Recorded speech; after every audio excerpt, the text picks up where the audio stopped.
자, 그럼 오늘 그 말씀 교회에 주시는 하나님의 말씀 한번 보겠습니다. 오늘 송년주일인데요.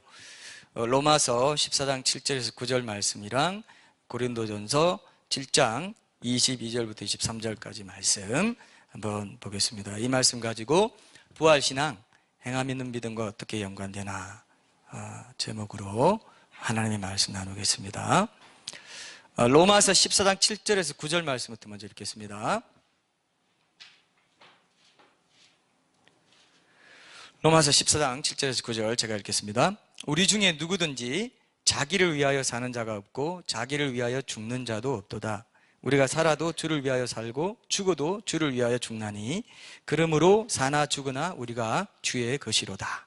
이를 위하여 그리스도께서 죽었다가 다시 살아나셨으니 곧 죽은 자와 산 자의 주가 되려 하심이라. 자, 고린도전서 그 뒤에 고린도전서 7장 22절부터 23절도 함께 읽겠습니다. 22절부터 23절 7장 22절 주 안에서 부르심을 받은 자는 종이라도 주께 속한 자유인이요 또 그와 같이 자유인으로 있을 때에 부르심을 받은 자는 그리스도의 종이니라. 너희는 값으로 사신 것이니 사람들의 종이 되지 말라. 아멘. 주인과 종의 관계에 대해서 나오죠. 여러분도 잘 아는 것처럼 우리 교회는 이제 기독교 변증의 여러 가지 테마들을 주일 설교로 소화하고 선포하는 그런 섬김을 주된 사명 중에 하나로 받고 시작된 그런 교회죠. 처음에 제가 이런 취지를 말씀 전하고 이렇게 하겠다 했을 때 주변에서 그러면 우리 한국 사람하고는 안 맞다 이렇게 다들 말렸습니다. 사실은. 근데 그럼에도 불구하고 어떤 교회는 이런 교회가 있어야 되지 않겠나 하는 생각을 했고요. 또 그런 그 어려움이 있다는 거를 알지만 그래도 이런 계속되는 그 질문 형태로 그 설교 제목을 주고 답을 해 나가는 이런 설교를 함으로써 이 자체로 많은 온라인에 있는 사람들에게도 도움을 줄 것이다 생각했습니다. 그래서 우리가 그동안 지금 오늘이 148회 제가 이 설교를 전하는 건데 147개가 지금 유튜브에 떠 있고 우리 교회 홈페이지에 있어요. 지지난주에 우리 한번 오셨던 일본에 사시는 분 한 분, 그분은 그 어머님이 더 드시고 서초동에 우리 아들이 있는데 그 친구랑 애인이랑 좀 12월 달에 오면 여기 교회 와보고 싶다 해서 지지난주에 왔었죠. 그죠? 우리가 그렇게 온라인에서 듣고 저한테 전화하는 사람도 있어요. 그리고 어떻게 이런 주제로 설교를 합니까? 이런 거 처음 봤습니다. 뭐 이런 사람들도 있고요. 뭐 영적인 뭐 위로나 이런 것들은 많죠. 그런 많으니까 이런 쪽으로 해서 우리가 좀 교회를 한번 해보자 하는 취지가 굉장히 중요한 것이 하나 있었죠. 그죠? 그러나 제가 이제 3년 동안 이 목회를 해보니까 이 말씀 목회도 하고 해보니까 이 영적으로 위로받고 목양적인 말씀이 더 많이 보충돼야 되겠다는 걸 많이 느껴요. 왜냐하면 이 공간에 오시는 분들 일단은 영적인 원리로 나를 새롭게 하는 영적인 원리로 체험받기 원하는 것들이 굉장히 많기 때문에 이제 그런 부분도 내년에는 좀 더 많이 보충해서 변정적인 주제를 다룰 때에도 그런 신앙적인 어떤 문제들을 더 많이 우리가 해결받고 영적인 어떤 걸림돌들을 해결해 나가는 이쪽으로도 더 많이 제가 좀 주제를 잡으려고 합니다. 그동안 우리가 많은 걸 소화를 했기 때문에 이제는 어느 정도 기반을 잡았기 때문에 좀 더 우리가 목양적인 컨셉을 많이 좀 두려고 하는 마음이 있습니다. 그래서 교회 바깥에서 기독교 진리에 대해 묻는 질문들에 대해서도 우리가 답을 해왔고 교회 안에서 신앙인들이 신앙생활에 대해서 묻는 질문들에 대해서도 변정적인 접근을 통해서 함께 답을 찾아보려고 했었죠. 그래서 상당히 이제 주제적인 접근을 많이 해봤던 편인데 개인적으로 내년부터는 좀 더 성경 본문 중심의 설교를 또한 또 하려고 할 계획을 제가 갖고 있습니다. 변정적인 주제를 다룬다고 할 때에도 성경 본문을 좀 더 주된 얼교로 삼아서 말씀 자체가 답이 되게 하는데 좀 더 정성을 들여야 되겠다 이런 생각을 이제 하고 있습니다.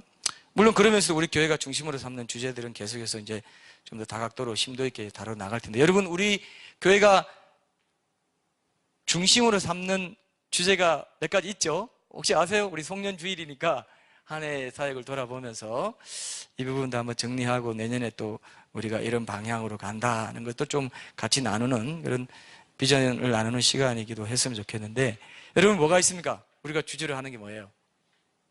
중요하게 생각하는 게 뭐예요? 예?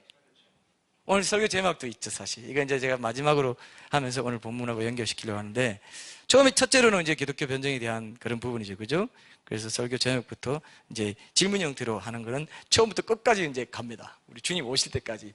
항상 우리 설교 제목이 뭐라고요? 질문입니다. 왜 기도 응답 안 되냐? 하나님 나한테 침묵하시냐? 이거부터 시작해서 신앙생활 쪽의 질문들을 더 많이 좀 다뤄볼까 합니다. 내년 봄에 이제 책이 나오면은 갓피플 TV 채널에도 우리 교회 설교가 동영상으로 들어가게 됩니다.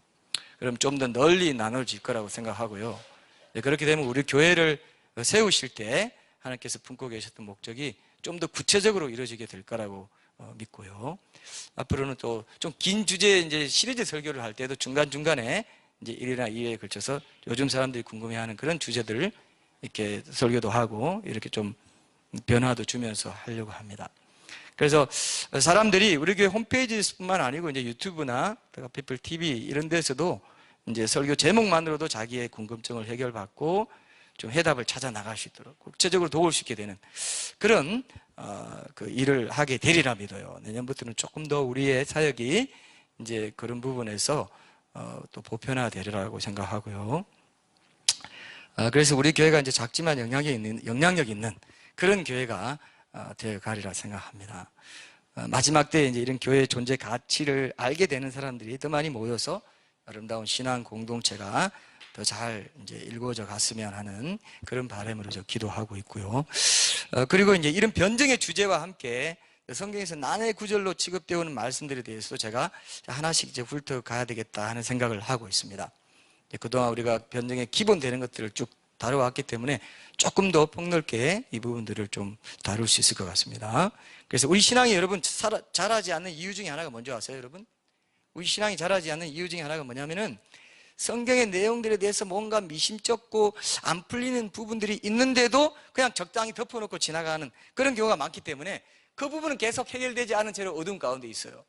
그래서 그런 영역에서 내가 삶에서 부딪히면은 또 그 부분에 대한 해답이 없기 때문에 그냥 넘어가 버리고 덮어놓고 가버리고 이렇게 되기 때문에 그 부분이 자라지 않고 그 부분이 열리지 않는 그런 부분이 많이 있습니다. 그래서 이제 이 삶에서 우리 신앙인의 삶에서 이런 부분이 뭘까? 이런 또 왜 그런 말씀 하셨을까 싶은 것들을 제가 이렇게 체크해놨다가 그때 제가 여러분들에게 말씀으로 나누고 우리 교회가 또 이 말씀 사역이 굉장히 중요한 게 이런 걸 통해서 지금 훈련과 교육도 이렇게 이루어지는 시간이기 때문에 말씀 사역을 굉장히 중시하고 있습니다. 그래서 내년에는 이런 접근을 통해서 성경을 읽을 때마다 뭔가 애매하게 지나갔던 것들, 분명하게 이해해야 되는데 그냥 넘어갔던 것들, 이런 것들을 통해서 이제 좀 해결하는 것을 통해서 하나님의 말씀이 성경에 대해서 좀 더 이제 견고하고 확실하게 이해할 수 있도록 하는 데에도 이게 말씀 사역에 중요한 초점을 두려고 합니다.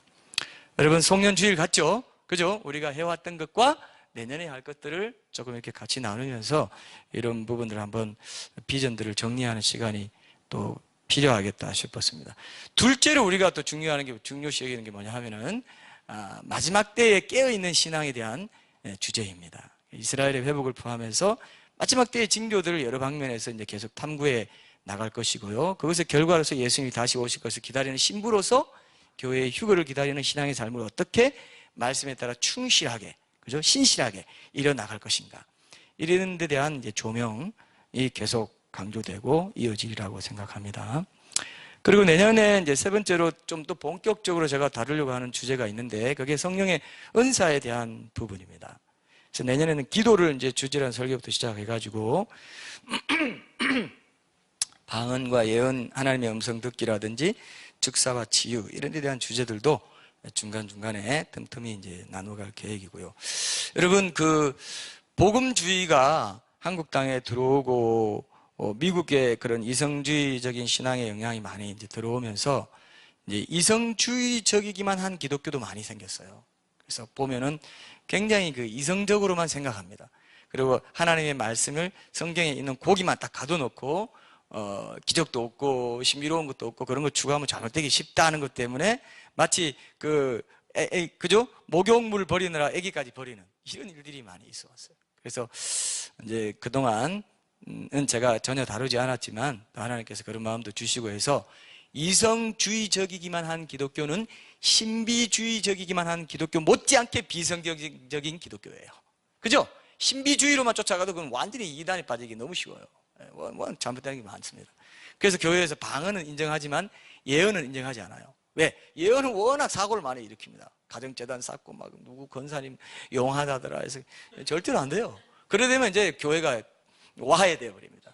철저하게 건전하게 말씀 사역의 기초 위에서 전체적인 통제 아래에서 이런 것들이 아름답게 이루어진다면은 굉장히 좋은 위로의 사역이 될 수 있어요. 실제로 그런 게 갈급함이 있거든요. 그래서 여러분 보세요. 방언을 우리 장로교도 방언을 이제 다 허락해요. 근데 방언을 허락하고 예언은 허락하지 않는다. 그거는 진짜 성경적이지 않아요. 왜? 방언 통변이 예언에 해당되거든요, 사실. 방언은 인정하고 방언 통변을 인정 안 해. 그러면 2% 부족한 기독교예요. 그래서 예언도 아주 그 예언의 어떤 뭐 점치듯이 그게 아닙니다. 성경 말씀을 주면서 위로하면서 오늘 자매님의 상황에서는 하나님께서 이런 말씀을 주시네요 라든지 얼마든지 우리가 굉장히 그 하나님의 살아계심을 체험하고 그 하나님의 인도를 우리가 뜨겁게 경험할 수 있는 것이 이 은사의 부분에 있는데 이런 것들이 이성적인 신앙으로 다 그냥 말살시켜 놨습니다. 사회운동하는 기독교 사람들은 이런 거 그냥 막 기급을 합니다. 근데 그렇지 않거든요. 송인수 그 대표라고 알죠? 뭐죠? 그 이름이 뭐죠? 갑자기 생각 안 나요? 사교육 걱정 없는 세상. 사극세 아시죠? 그 대표인데요. 그분도 제가 언제 한번 페이스북에 보니까 자기 방언을 체험했다는 거예요. 깊이 체험하고 그걸 통해서 지금도 방언 기도하면서 은혜 받는다고 합니다. 그런 사회운동 하시는 분들 중에도 의외로 그런 체험이 있는 분들이 있어요. 그러나 그분들이 아예 사용을 하지 않으면 그냥 묻히는 거예요. 거기에 대해서 더 많은 사역들이 열릴 수 있고 방언을 체험했으면 하나님이 더 많이 열어주시려고 주신 건데 다 죽여놓으니까 실질적으로는 뭐 합니까? 그냥 병 났다 하면 그냥 병원 가서 치료 잘 받으시고요. 그거밖에 없어요. 병을 위해서 기도해 줄 수 있고 함께 얼마든지 할 수 있는 부분들이 있는데 그런 부분들이 많이 이제 죽어진 그런 기독교가 되어가고 있습니다. 그래서 여기에 대해서 하나님께서 저에게도 도전을 주셨고 해서 이제 앞으로는 그런 부분도 우리가 내년부터는 조심스럽게 말씀을 통해서 먼저 충분히 이해한 뒤에 조금씩 열어주시는 것을 따라서 성령의 인도를 따라서 하지 인위적으로 할 생각은 전혀 없습니다. 그래서 그런 부분도 여러분들이 좀 많이 열어두시면 좋을 것 같아요. 내년에는 아마 그런 부분이 일어날 것 같아요. 여러분, 제가 지역교회 목회자로서 느끼는 건 뭐냐면 예수님이 다시 오실 때 우리가 휴거를 기다린다고 했을 때 성경에 보면 흠도 점도 없이 준비되라고 했어요. 그러니까 흠도 점도 없이 준비되는 것은 이 은사를 통해서 깨끗하게 하심의 은혜를 우리가 온전히 누릴 때 흠도 점도 없이 되는 은혜가 있다. 저는 이렇게 생각합니다. 그래서 마지막 때에는 이런 것들이 더 귀하게 활용될 수 있어야 된다. 이런 것들을 하나님께서 도전을 주셔요. 왜 3년이나 지나서 이 도전을 주시냐? 전 모르겠습니다. 근데 하여튼 변정전도의 그 기반을 잘 닦아라. 3년 동안 죽었다 생각하고 닦아. 그렇게 하신 것 같습니다. 그 다음에 좀 더 목양적인 것들을 은혜를 더 부어주시 이런 그런 계획을 갖고 계신 게 아닌가 이런 생각도 이제 하고 있고요. 그래서 내년부터 이런 설교 사역도 이거 하면서 실제로 이런 사역도 제가 좀 하려고 해요. 여러분들은 제 개인적으로는 그런 은혜를 받았는데요. 제가 그 예언 기도의 은혜를 사실 받았어요. 미국에 있을 때 받았는데 교역자들이 그걸 알고 기도해주면 하나님이 내게 꼭 필요한 말씀 주셨다고 위로를 주셨다고 그런 체험도 있습니다. 근데 제가 그걸 전혀 사용하지 않았는데 목양적으로 이런 것들은 건전하게 사용되면은 굉장히 힘이 있어요. 하나님이 직접 내게 위로해 주신다는 걸 알게 되고요. 힘을 얻게 돼요. 회복이 돼요. 그 영혼이 치유가 돼요.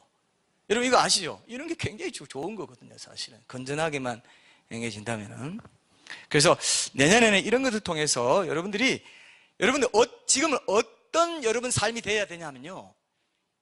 자, 죄 자체가 자, 이런 말이 이제 이건 경상도에서 많이 쓰는 말인데 죄에 대해서 침이 자체가 없어져 버려야 돼요. 여러분들이 죄와 거룩 사이에 계속 갈등하면 이제 안 돼. 이제 안 되는 시대가 난 됐다 생각해요. 여러분 휴거에 참여한다는 건 여러분 자, 휴거에 참여한다는 건 뭐냐면요. 천국의 왕권에 참여할 사람들입니다. 바로 왕권으로 들어갈 사람들이에요. 순교적인 신앙, 이 땅에서 순교적인 신앙을 가지고 예수님의 왕되심을 드러낸 사람들, 그들이 휴거에 참여하게 돼요. 그들은 왕이 될 사람이고 나중에 성경에 보면요. 심판하는 자리에 앉아있는 사람으로 분류가 돼요. 그건 고린도전서에도 나오고 그 사도 바울도 그렇게 말하고, 우리가 심판하는 권세를 가진 줄 알지 못하느냐 그랬어요. 여러분, 이거 엄청난 사실은 그 축복이 우리 앞에 지금 기다리고 있는데 참 안타까워요. 여러분, 이 휴거에 대해서도 마귀가 다미성교회를 통해서 이 비성경적인 시한부 종말론을 통해서 완전히 마귀가 꺾어놨어요. 이 영적 전쟁에서 지금 다 패하고 있습니다. 휴거를 모르게 만들어요. 여러분, 진짜 휴거 일어나고 나면요, 한 번도 말 안 했던 사람 모가지 잡습니다. 목회자 모가지 잡아요. 진짜. 왜 한 번도 말 안 했냐? 어떻게 그럴 수가 있냐? 그래도 말은 해. 저는 여러분에게 말은 해놓잖아요. 보험을 들어놓지 않습니까? 휴거 보험을 내는데 여러분 딱 들어, 안 일어나면, 중간에 일어나면 끝에 가고, 끝에 가면 또 가면 되는 건데, 아예 말을 안 해놓고 가능성이 한 30%, 40%, 50% 굉장히 높다고 하고, 일반 미국 목회자들의, 복음주의 목회자들이 36%가 환란전 휴거를 믿고 있다고 하는데도 우리 교회, 우리 한국에서는 그냥 좀 깨어있는 중소형 교회들, 대형 교회는 아예 얘기하지도 않고요. 이렇게 미리 얘기를 해놔야죠. 그죠? 그래서 준비해라. 하나도 손해볼 게 없어요. 그게 안전해요. 행함 믿는 믿음도 마찬가지입니다. 그게 더 안전하기 때문에 목회적으로 저는 그걸 더 선택한 거예요. 그게 더 안전하니까. 한번 믿었으니까 우리는 영원한 구원이야 하고 띵가띵가 살아도 돼 라고 말하는 게 좋겠어요? 아니면 그렇다 할지라도 성경에 보면 여러 군데에서 신자의 중도 탈락 가능성도 얘기하고 있으니까 거기 조심하면서 살자가 훨씬 안전하다 이거예요. 맞습니까? 훨씬 안전하다 이거예요. 환난전 휴구도 마찬가지고, 안 될 값에 안 되면 또 그 능력으로, 그 은혜로 기다리면 되는 것이고요. 그러니까 아예 봉쇄시켜 놓으면 안 되는 거죠. 목양적으로 그게 좋다고 생각하기 때문에 환난전 휴구를 택했고, 제가 택했습니다. 그리고 행함 있는 믿음을 택했어요. 성경에 다 있으니까. 해석이 분분한 거는 그때 그 신학자들 몫이고, 일단 목회자 입장에서는 성도를 살려야 된다 이거예요. 성도들이 준비돼야 된다 이거예요. 날마다 그런 소망을 품고 살아가게 하는 것은 훨씬 이 시대에 깨어있게 하는 신앙이기 때문에 그렇게 하는 것입니다. 성령님이 제게 주신 그 감동이라고 저는 생각하고요. 그래서 이 행함 있는 믿음이 바로, 여러분 잘 들으세요, 휴거 신앙과 연결되게 되어 있어요. 자, 여러분, 왜 장로교 무천년주의 신학자들이 왜 칩이라든지 지금 여러 가지 지금 그 표를 받으면 구원을 잃게 된다는 그런 요한계시록 13장에 나오는 말씀대로 그런 게 있는데도 왜 그거를 상징이라고 돌리는 줄 아세요? 빡빡 우기는 줄 아세요? 그렇게 되면 신학 자체가 무너지니까. 어떻게 한번 구원 받았는데 내가 칩을 받는 이 행위를 통해서, 어떤 짐승의 표를 받는 행위를 통해서 그 구원이 무효화될 수 있냐? 이건 있을 수 없다. 우리 신학을 위해서, 우리 교리를 위해서 이 말씀은 너도 고쳐야 돼. 이런 거는 없어. 이렇게 된 거예요. 그러니까 행함 믿는 믿음하고 이 마지막 때의 신앙하고 긴밀하게 연결되어 있습니다. 분명히 주의 종으로서 그렇게 종된 자의 자세로 주님께 전적으로 순종하는 자로 살아가지 못하면 이렇게 될 수 있다. 나더러 주여 주여 하는 자만 다 천국에 들어갈 것이 아니다. 아버지 뜻대로 행하는 자가 들어간다라고 여러 번 얘기했는데도 안 듣고 있다가 그냥 갔더니 내가 이렇다고요? 난 그럴 리가 없는데. 말해봤자 소용이 없어요. 그때는 아무 소용이 없습니다.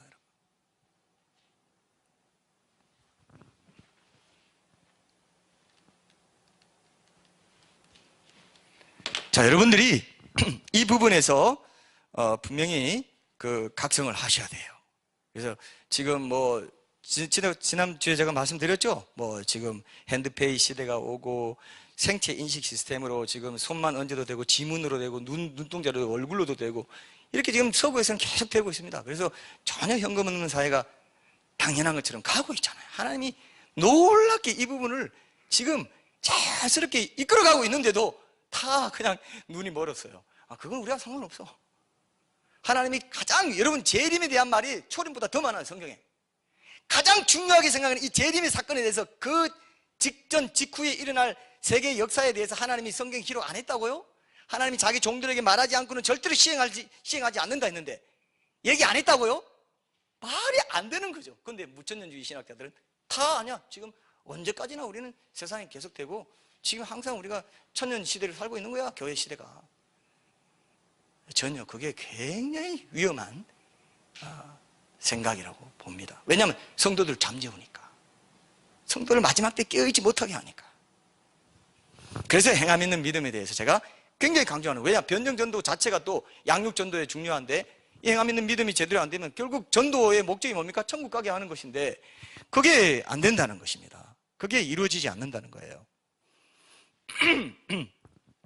그래서 저는 변정경도를 행하면 믿음에까지 연결지어서 지금 사역을 하고 있고, 제가 이 지도를 탐구하고 SNS 단상을 통해서 계속 강조해 오면서 이 문제에 대해서 관심을 갖고 궁금해하고 올바로 성경적으로 알고 싶습니다 하는 평신도들이 굉장히 많아요. 저한테 개인적으로 그렇게 하는 사람도 있어요. 근데 목회자들이 말을 안 해줘요. 왜? 장로교 신학에 걸려있기 때문에. 어떤 장로교 목사가 저한테 와서 그래, 이게 맞긴 맞는데 교회에서 얘기할 수는 없어요. 노회랑 다 이게 걸려있으니까. 여러분, 이게 돼요? 안 돼요? 안 됩니다. 얘기해 줘야 돼요. 그게 목자예요. 목자는 양들을 살리는 게 목적이죠. 교단 탈퇴해서라도 해야 되는 거예요, 어떻게 보면. 저는 이 마지막 때에 엄청난 영적 전쟁이라고 생각하고 있습니다. 그 부분을. 그래서 여러분들이, 우리가 교회가 굉장히 중요해요. 오늘 이제 우리가 그 부분에 대해서 이번 주랑 다음 주에 이제 그 부활신앙의 이 결론을 맺는 그 시간인데, 우리가 성탄주일에 하는 끼어들고 이렇게 하면서 한 주 조금 늦춰지는 감이 있지만, 우리가 10주 동안 우리가 지금 십자가 제자도 부활신앙에 대해서 다뤘잖아요. 사실 이 말씀 드리려고, 이 결론, 이 클라이맥스 결론 메시지를 전하려고 사실 그동안 해온 거예요. 사실 부활신앙이 왜 행함 있는 믿음과 연결되는가, 십자가만 얘기했습니다. 십자가 속죄만 말했어요. 그 다음에 그 사건으로 구원이 시작되고 엄청난 그 은혜를 받고 칭의를 받고, 이제 부활신앙은 매일매일의 삶 속에서 부활신앙으로 살아야 되는데, 십자가만 붙잡고 부활신앙은 뭐 언제만 합니까? 부활주일에만 딱 하고 끝. 이게 사탄이 속인 거예요. 이게. 날마다 죽노라. 살기 위해서 나는 날마다 죽노라예요. 십자가 제자도 부활은 연결되어 있다고 그랬죠. 십자가, 내가 죽을 때 주로 인해서 사는, 그게 부활신앙인데, 죽은 것밖에 얘기 안 한다면 얘기 안 되는 거죠. 굉장히 십자가 부활은 따로 떼질 수가 없어요. 딱 하나로 연합되어 있어요. 십자가 부활 어느 하나만 강조해서도 안 돼요. 십자가를 표현해서도 안 되고 부활을 표현해서도 안 돼요. 십자가 부활, 그것이 구원받는 신앙이에요. 이걸 제가 말하려고 10주 동안이나 제가 십자가 제자도와 부활에 대한 사건의 중요성을, 밑밥을 깔아놓았습니다. 이번 주와 다음 주가 그렇게 중요합니다. 그래서 하나님께서 중요하니까 어때요? 송년주일, 그 다음에 신년주일을 이걸로 다 하게 하셨다 싶어요. 여러분, 중요합니다. 새롭게 눈을 뜨세요. 부활신앙이 이렇게 중요한 거였구나. 십자가 신앙과 부활신앙은 딱 동전의 양면처럼 절대 뗄 수 없어요. 하나는 강조하고 하나를 무시해서도 안 됩니다. 그건 구원받는 신앙, 행함 있는 믿음과 또 연결되어 있어요. 여러분들이 그런 부분에서 각성하는 그런 연말과 연시가 되었으면 좋겠습니다. 그래서 제가 이제 이런 행함 있는 믿음에 대해서도 내년에 제가 책을 낼 계획을 갖고 있습니다. 이거 워낙 궁금해하는 사람들이 많기 때문에 우리가 가끔 나누게 될 1호 큐티 설교도 이 삶의 초점에 맞춰질 겁니다. 행함 있는 믿음, 거룩한 삶, 여기에 계속 초점이 맞춰지면서 우리가 위로도 받고 격려도 받고 도전도 받고 때로는 책망도 받고, 그래서 성경에 기록된 목적이 그죠? 교훈과 책망과 의로 교육함 하기에 유익하다, 바르게 함과 의로 교육하기에 유익하다 그랬잖아요. 그런 부분이 다 조화롭게 이루어지는 그런 말씀 사역을 감당하려고 합니다. 자, 오늘 말씀을 한번 보시면, 오늘 말씀해 보시면은 우리가 본문으로 삼은 두 부분의 말씀이 있는데요, 이 부활신앙과 행함 있는 믿음의 연관성에 대해서 압축해서 잘 드러낸 말씀이라고 저는 생각합니다. 먼저 로마서 14장 7절 9절 제가 다시 한번 읽어볼게요. 오늘은 한 주제만 여러분 잡으시면 됩니다. 종에 대해서 개념만 분명히 잡으시면 이제 오늘 이론적인 그런 부분들을 나누고 다음 주일에 부활신앙의 좀 실천적인 면, 부활신앙에 왜 온전한 종의 믿음이 중요한지를 오늘 나누고, 그 다음에 실천적인 면을 적용하는 면들을 다음 주일에 나누고 모든 부활 설교 시리즈를 이제 마감하려고 합니다. 로마서 14장 7절에서 9절 제가 먼저 읽어보겠습니다. 우리 중에 누구든지 자기를 위하여 사는 자가 없고 자기를 위하여 죽는 자도 없도다. 우리가 살아도 주를 위하여 살고 죽어도 주를 위하여 죽나니 그러므로 사나 죽으나 우리가 주의 것이로다. 이를 위하여 그리스도께서 죽었다가 다시 살아나셨으니 곧 죽은 자와 산 자의 주가 되려 하심이라. 고린도전서, 요 말씀 기억하시고요, 고린도전서 7장 22, 23절도 같이 한번 읽어보겠습니다.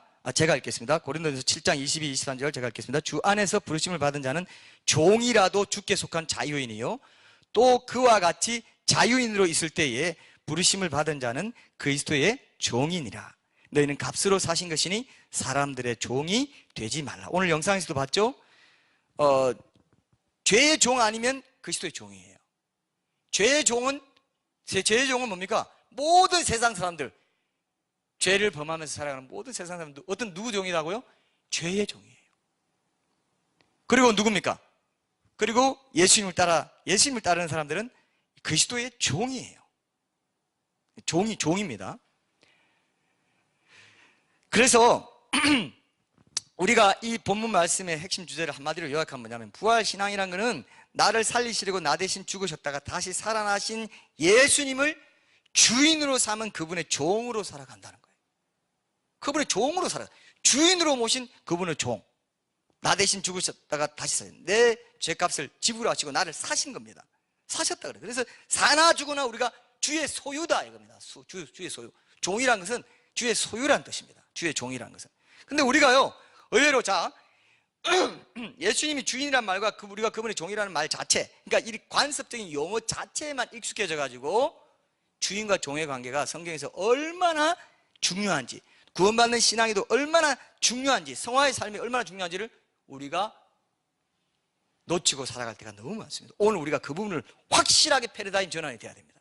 종이 뭔지, 주인이 뭔지, 성경에서는 분명히 어떤 의미로 종이란 말을 사용했는지를 다시 한번 우리가 확인을 해야 됩니다. 그게 부활신앙에서의 핵심입니다. 그래야 자기 뜻대로, 자기 기분대로, 자기 입맛대로 이 세상에서 안 산다 이거예요. 주인의 뜻대로 사는 것이 살아있는 부활신앙의 핵심이고 구원받는 신앙의 핵심이구나, 이걸 알아야 돼요. 그래야 행함 있는 믿음과도 연결됩니다. 자, 오늘 우리가 그 부분을 한번 확실하게 보겠습니다. 영어 신약 성경에 보면은 로드라고 번역된 단어의 헬라어가 뭐냐면 퀴리오스예요. 퀴리오스. 아까 우리 워십 리더도 얘기했지만, 예수님이 내가 일하러 간다 그러실 때 내가 왜요? 라고 물었던 게, 제가 그때 그 꿈을 꾸고 나서 생생한 그 환상이죠. 그러니까 환상을 보고 나서 네가 일하지 않기 때문에 하고 내가 깨어나고 회개를 했는데, 근데 영어에서 시작할 때고 이제 교회 시작할 때 이산지를 내게 주소서라는 말씀을 3번이나 주셔가지고 제가 시작했거든요. 이산지를 내게 주소서가 약속의 말씀이에요.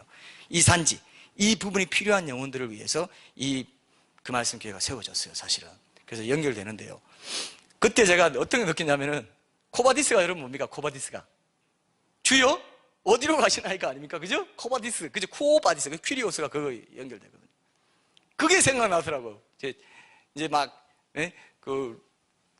로마에 일어난 대핍박을 피해가지고 사도 베드로가 도망가려고 흡지고 막 로마 경내를 떠나서 시내를 나가려고 하는데 예수님이 걸어가시는 거예요. 그래서 아니 주여 어디로 가시나이까 이렇게 물었어요. 코바디스 했더니 뭐라고 했습니까? 예수님이 나 십자가에 못 박히러 간다.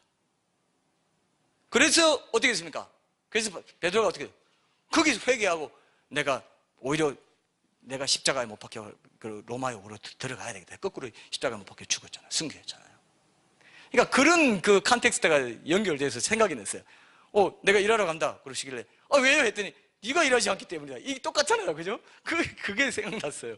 그때 쿠오바디스, 그게 퀴리오스에서 주라는, 거기서 주여 어디로 가시나이까? 퀴리오스가 바로 그겁니다. 어떤 뜻이냐면요, 권세와 소유권, 그리고 반론이 불가능한 명령권을 가진 사람이라는 뜻이 바로 퀴리오스예요. 주입니다. 뭐라고요? 권세와 소유권을 가지고 있어요. 그리고 누구도 반론을 제기할 수 없는 그런 명령권을 가진 자가 뭐라고요? 퀴리오스라는 뜻이에요. 헬라어가 그 뜻입니다. 그래서 요한복음 13장 13절에 보면 너희가 나를 선생이라 또는 주라 하니 너희 말이 옳도다. 내가 그러하다 할 때 이 주가 퀴리오스예요. 그 다음에 유다서 4절에 보면 홀로 하나이신 주제 곧 우리 주 예수 그리스도를 부인하는 자니라 할 때 이 주도 뭐라고요? 퀴리오스입니다. 주제, 홀로 하나이신 주제, 주 이렇게 되죠. 이때 쓰인 퀴리오스라는 단어가 바로 당신 노예제와 관련된 어휘예요. 자, 주라는 말은 한마디로 다른 사람에게 절대적인 지배권을 가진 주인이라는 뜻입니다. 노예 소유자를 가리켜요. 그러니까 주인이란 말이 있으면 반드시 어떤 말도 있어야 됩니까? 종이란 말도 있어야 되는 거예요. 주인이란 말이 있으면 반드시 종이란. 그래서 종을 여러분 그 헬라어로 뭐라고 하는지 아세요? 혹시? 옛날에 제가 뭐 그 취재도 하고 이렇게 할 때 둘로스 선교선이라고 있었어요. 거기서 제가 첫 번째 그 취재도 하고 있어요. 들어왔죠, 그죠? 둘로스, 그게 주의 종인데요. 우리 말로는 종인데 실제로는 어떤 뜻이냐면 노예라는 뜻이에요. 그래서 김남준 목사님이 옛날에 그 책에다가 그 머리말 쓰고 그리스도의 노예 김남준 뭐 이렇게 쓴 걸 기억합니다. 그래서 그거 보면서 굉장히 거부감이 있었어요. 그때는 제가 그리스도의 노예? 너무하잖아. 그래도 나도 일정한 권리가 있고 나도 사회적인 지위가 있고 체면이 있는데 노예라니, 이런 생각 들어요, 안 들어요, 여러분? 지금 문화적인 감각으로 볼 때 그렇죠? 그런데 원래는 뭐라고요? 원래 둘로스가 뭐라고요? 노예라는 뜻이에요. 노예, 아무런 법적인 권리가 없고 어떤 자기의 어떤 정당한 권리를 내세워, 어떤 순종하지 않을 정당한 자유가 있다거나 권리가 있다거나 순종해도 되고 안 해도 되는 그런 옵션을 가지는 그런 종이 전혀 아니라 노예다, 이거. 그 주인의 소유물처럼 된 그런 존재다, 이거예요. 그게 그리스도의 종이라는 말의 뜻입니다.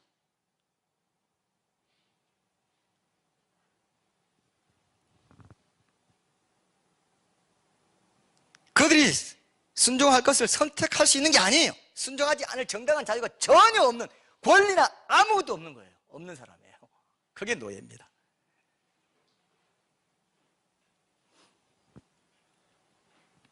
자, 예수님이 여러분 누가복음 6장 46절 한번 찾아보세요. 누가복음 6장 46절.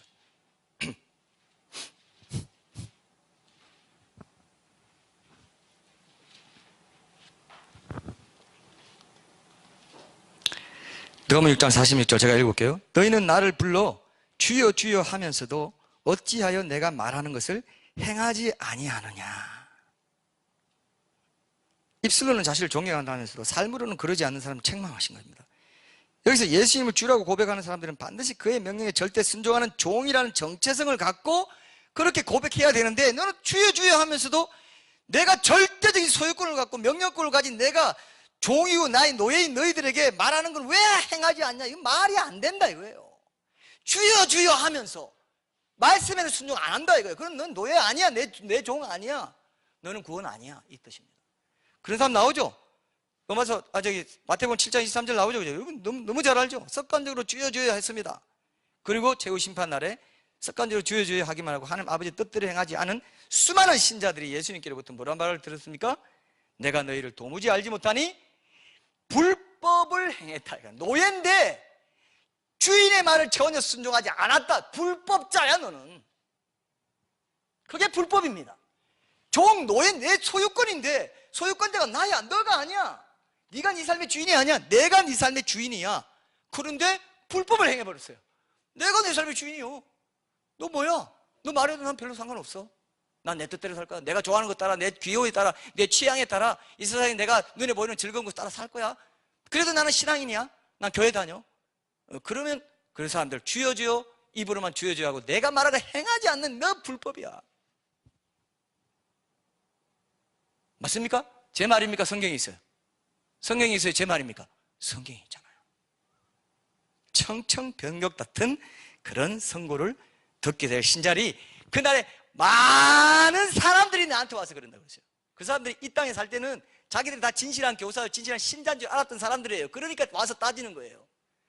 나는 이럴 취급받을 사람이 아닙니다.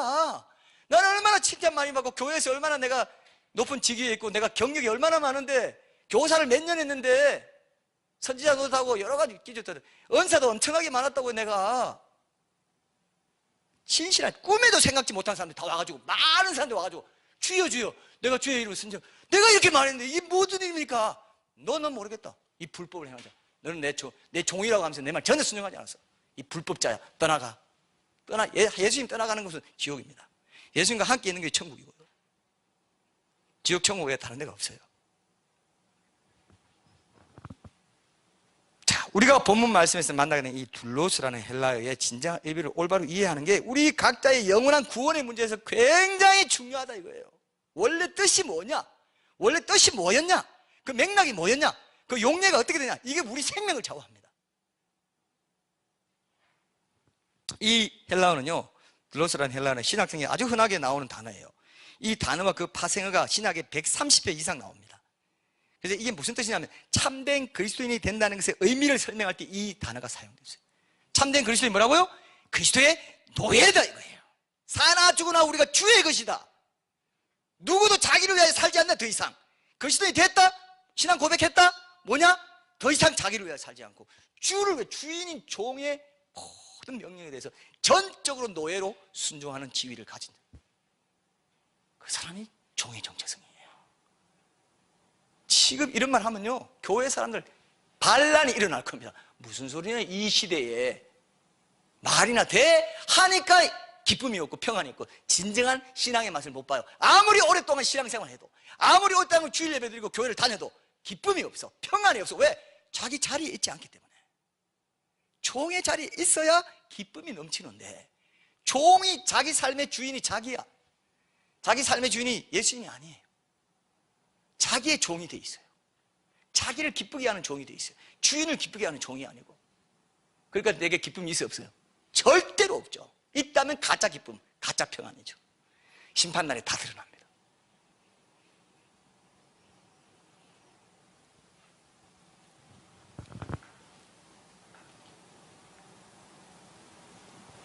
절대로 모호한 말이 아니고요, 확실한 단어입니다. 가장 낮은 신분의 노예, 문자 그대로 한 주인의 소유로서 주인이 합법적으로 임금을 주지 않고도 일을 시킬 수 있는 사람, 요 용례로 정확히 둘로스가 쓰였다 이겁니다.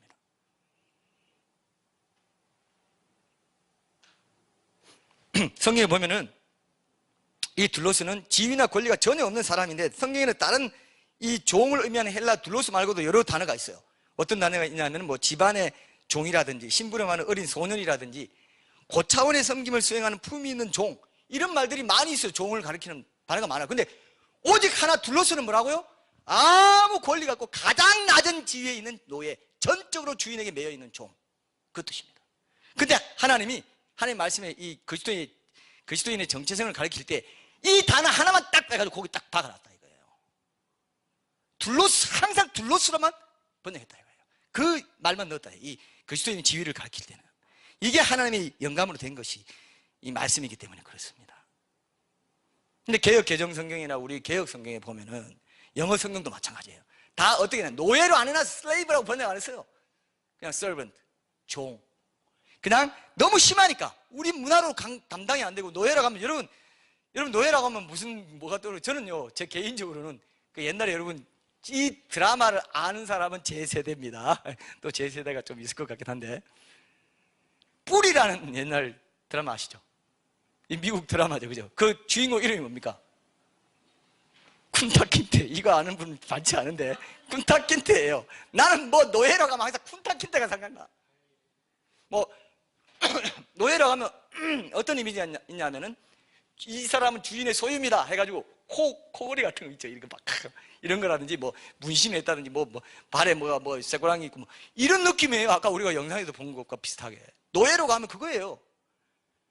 그리스도의 노예라는 게 뭡니까? 그렇게 쇠고랑으로 연결되어 있는 사람이야, 어떻게 보면은요.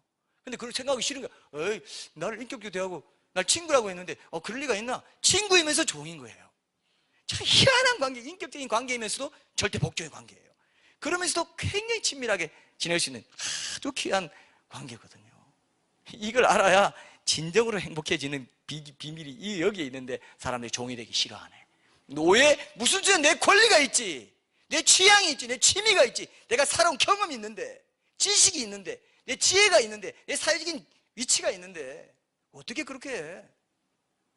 지금 신앙생활하기 더 힘든 시대가 된 거예요.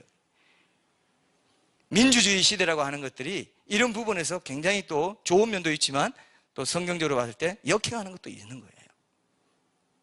그래서 우리가 그런 부분도 조심하는 거죠. 정부에 누구를 지지한다든지 뭐 이렇게 한다 했을 때 그 사람이 맡겨놨더니 복음적이지 않은 것으로 갔을 때 복음마저도 이렇게 정체성을 영향을 받기 때문에 우리는 조심하는 거죠. 교회 안에서는.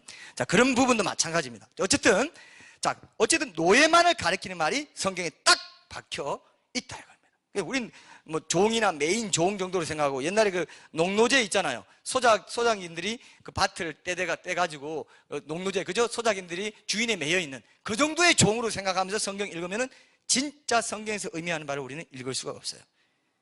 노예 학대, 인간 노예가 제도화된 곳에 발생하는 이런 것들이 불편하게 여겨진 것 때문에 노예라는 말을 우리가 그냥 섬기는 상태 정도로 이렇게 생각하는 건 안 된다 이거예요. 완전히 노예 상태를 말하는 것이다. 실제적인 의미가 많이 둔해져 버린 거 상당히 아쉽죠. 요즘 번역 성경들이. 그러나 실제로 원어에 보면 둘로스라는 뜻은 완전한 노예, 단순히 순전히 이 노예만을 뜻하는 완전한 노예다, 이 뜻이 있다는 것입니다. 다른 사람을 섬기기 위해서 개인의 자유나 권리는 전혀 없고 다른 사람을 섬기기 위해 존재하는 사람을 가리킬 때 헬라어로 둘로스라 이렇게 얘기했다는 겁니다.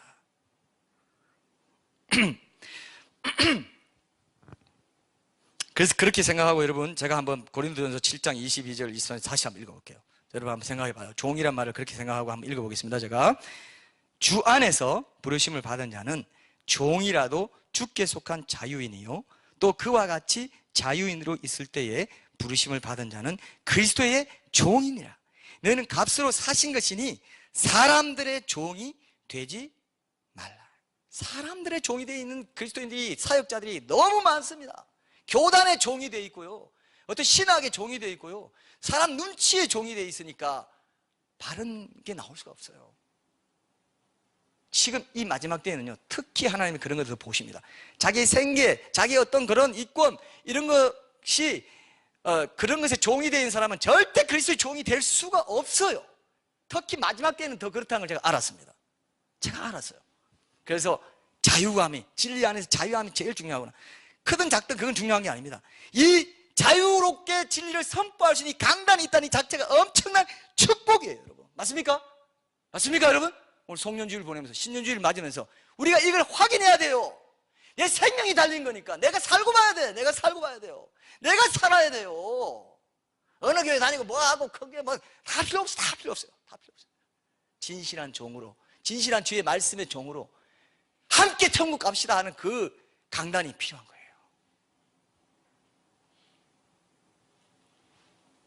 소경이 소경을 인도하면 둘 다 구덩이 빠지고, 너희들은 천국문을 닫고 너희도 들어가지 않고 들어가려 하는 자도 막는, 성경에 마태복음 나오는 꼭 그 말씀이 지금 실행되고 있어요.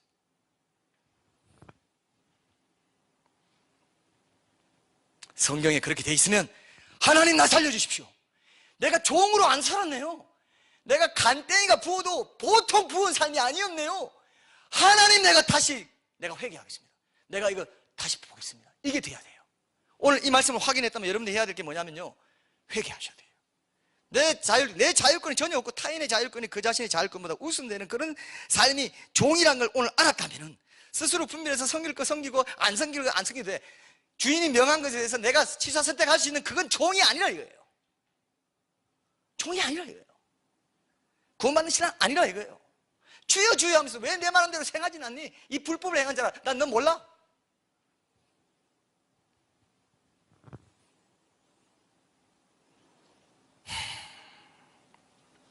그래서 여러분, 부활신앙을 올바로 가진 자, 그죠? 부활하신 예수님을 주인으로 삼고 그분의 종으로 살아가는 부활신앙을 올바로 가진 자, 예수님과 이 주인과 종의 관계를 올바로 잘 정립한 사람만이 실제로 구원받는 믿음을 소유하는 그런 사람이 된다라는 것이 부활신앙이 행함 있는 믿음과 연관되는 핵심 포인트가 되는 것입니다. 그래서 여러분, 로마서 9장 10장 9절 10절 한번 보세요. 우리가 너무 잘 알죠. 전도할 때 많이 사용하는 구절 한번 봅시다. 우리가 외우기도 합니다. 로마서 10장 9장 10장 9절에서 10절 말씀 한번 보세요. 여기 보시면 오늘 읽고 요 끝내겠습니다. 네가 만일 내 입으로 예수를 주로 시인하며 또 하나님께서 그를 죽은 자 가운데서 살리신 것을 네 마음에 믿으면 구원을 받으리라. 사람이 마음으로 믿어 의에 이르고 입으로 시인하여 구원에 이르느니라. 여기 예수를 주로 시인하며, 예수를 주로 섬기는 종의 자리에 서는 것, 그리고 그를 죽은 자 가운데 다시 살리신 것, 이것을 믿는 믿음, 이게 부활신앙의 굉장히 중요한, 다시 살리셔서 지금 내 안에 살아계시는 주님으로 내가 종으로 살아가는 이 삶이 딱 밑받침되어 있는 거예요. 딱 부활신앙과 이것이 연결되어 있는 거예요. 사람이 마음으로 믿어 의에 이르고 입으로 신하여 구원에 이른다. 당시 로마 황제 숭배가 당연시되는 그 시대에 예수님, 로마 황제 말고 다른 사람을 퀴리오스라고 말한다는 것은 그는 사형입니다. 근데 뭐라고? 시인하는 것 자체는 그 삶, 본질적으로 내 삶에, 일상의 삶에 혁명적인 변화가 일어나는 것을 인정하는 것이 예수를 주로 시인하는 거예요. 내 입으로 예수를 주로 시인하는 것은 삶이 걸려있는 거고 행함 있는 믿음이 걸려있는 시대였다 이겁니다. 굉장히 중요합니다 여러분. 살아오는 마음이 믿어 의에 이르고 입으로 신하여 구원에 이르게 해주는 것은 바로 예수님이 죽은 자 가운데서 부활하셨고, 그죠? 그렇게 죽은 자 가운데서 부활하신 예수님을 주인으로 시인하고 믿는 종의 삶과 깊은 연관을 맺고 있는 신앙 고백이에요. 부활이잖아요. 부활이 왜 따라 나옵니까? 왜 그를 죽은 자 가운데 다시 살리신 것을 이 마음에 믿는 게 그렇게 중요하냐 이게 구원에 부활 신앙하고 연결되는 것입니다. 종의 신앙하고 연결되는 것입니다. 부활하신 주님을 내 주인으로 모시는 현재적인 삶의 신앙이 부활 신앙이기 때문에 그래요. 십자가 신앙 중요하죠. 구원받는 핵심입니다. 그리고 이어지는 부활 신앙도 중요하다 이거예요.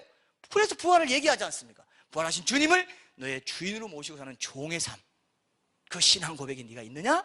그러면 구원 받으리라. 자, 우리가 마지막으로 하나 읽을 게 있습니다. 사도행전 16장 31절. 이것도 굉장히 유명한 말씀이에요. 이거 맨날 우리가 하던 말씀이에요. 그런데 이런 뜻이 있는지 우리가 지나쳤던 것입니다. 너무 익숙하고 유명한 구절이지만 이런 뜻으로 보지 못했어요. 부활 신앙의 맥락에서 보지 못했습니다. 이건 같이 한번 읽어봅시다. 사도행전 16장 31절 시작. 이르되 주 예수를 믿으라. 그리하면 너와 내 집이 구원을 받으리라. 주 예수를 믿으라예요. 주님 되시는 예수, 예수님이 주인 되신 그 주님을 믿는 삶이에요. 굉장히 중요한 핵심이 들어있는 거예요. 주인 되시는 예수를 믿으라고 한 거예요. 그리하면, 조건적입니다. 그리하면 너와 내 집이 구원을 받는 거예요.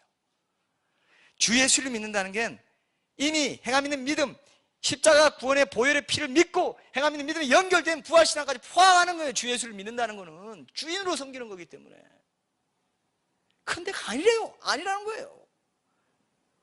로마서 4장, 로마서 6장 보면 다 그 얘기입니다.